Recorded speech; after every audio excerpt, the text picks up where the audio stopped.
half of them. They're very inexperienced people. They never stay for very long. And what we have found is that they are just ignorant about the contents of the plan, and they will respond to planning applications without thinking about what the implication of this is. One example of this is a small piece of land which would not just been vacant for a very long time in the centre of town, which might take a single house at a pinch. It probably had a single house on it at one time.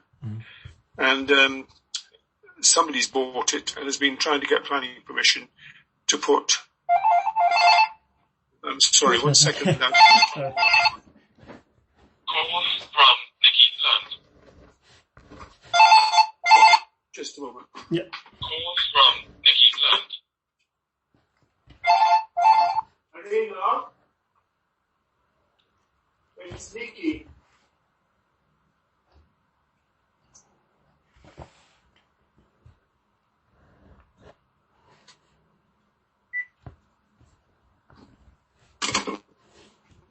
Sorry about that, it was for my wife. Yeah.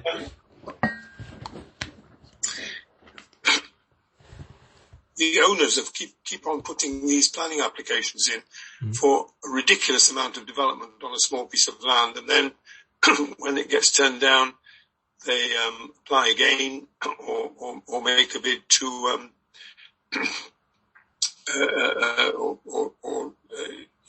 they appeal or whatever, and it's been through about 4 of these iterations over the last couple of years.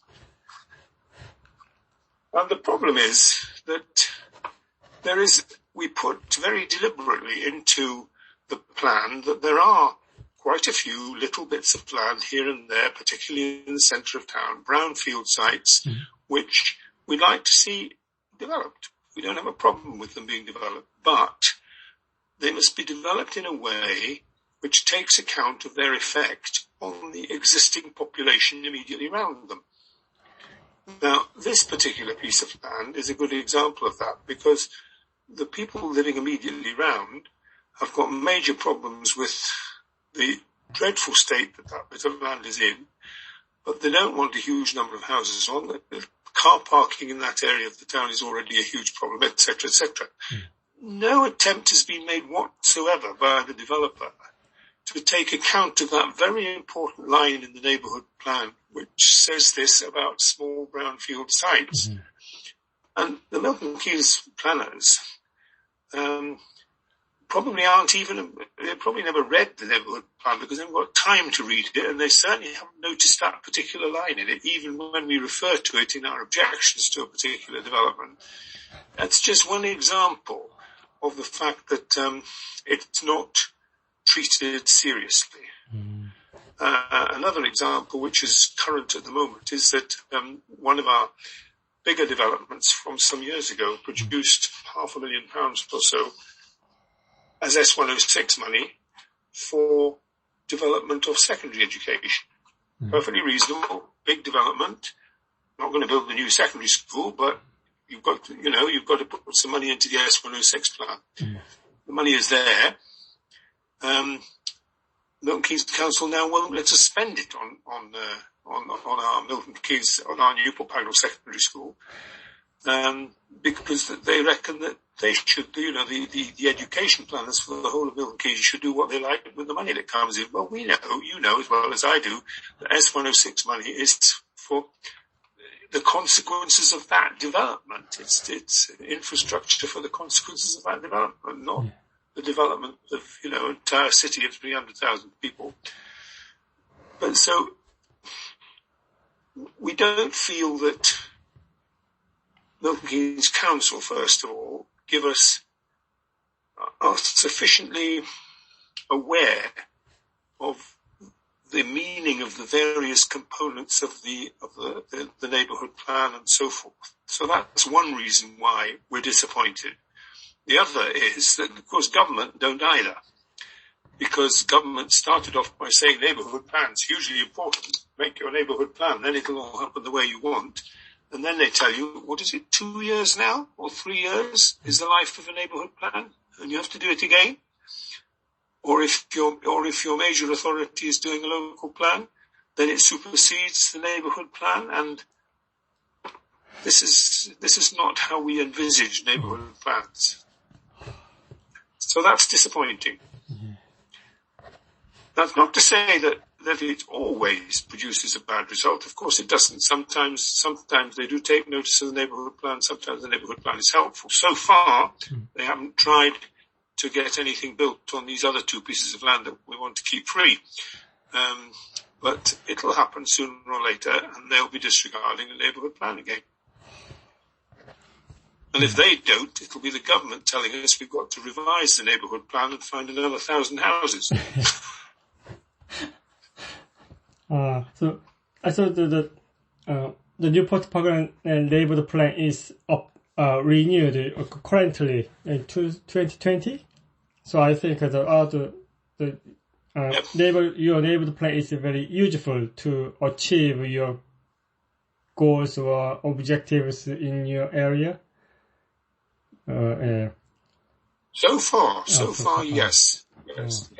And we made some very small alterations to it in a small modification which didn't require another whole. It didn't require the ballot and all that sort of stuff, but just was approved by Milton Keynes Council and by the government as a satisfactory set of changes. And the first point that I was making to you, the bit about small brownfield developments, is one of the things that we strengthened in the revised version. So we dealt with that, and we're now in the process of having to do it again, yet another version, because otherwise the one that we've got at present will expire and will then mean nothing at all.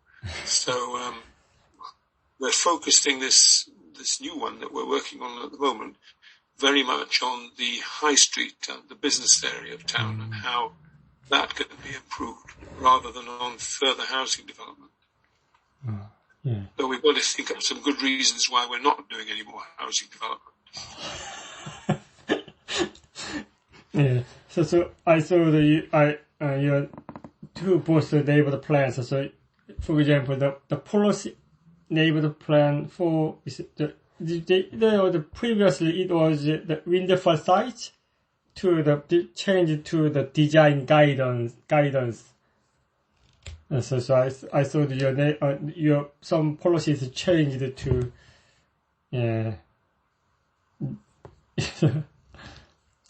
Sorry, change which policy? NP4.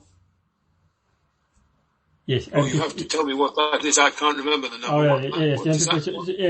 Your policy NP4 it was the windfall site, but we changed to the design guidance. Yes. So some change.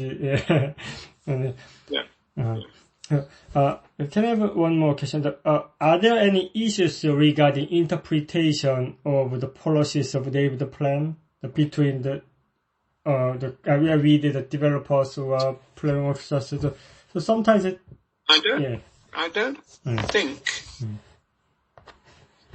I think no. I don't think we've had any outstanding examples of wrong or different interpretations of what there. I think it's all been very clear. The only exception to that is the one that I've already mentioned about small brownfield sites, where perhaps we weren't as explicit as we should have been. What we were really trying to say is, look, we'd like these sites to be developed, but you will only get permission to develop them if you can show that you're doing something that the immediate neighbours are comfortable with. That was what we were trying to say. I don't think we said it strongly enough. We said, if you develop a brownfield site, I don't remember the exact words, but if you develop a brownfield site, you need to think about what its effect will be on the neighbourhood. Not, if you don't think and you don't get it right, you won't get planning permission, which is what we really wanted to say. So that was probably an example where we could have been, if we phrased it differently, it might have been less open to the wrong interpretation. So,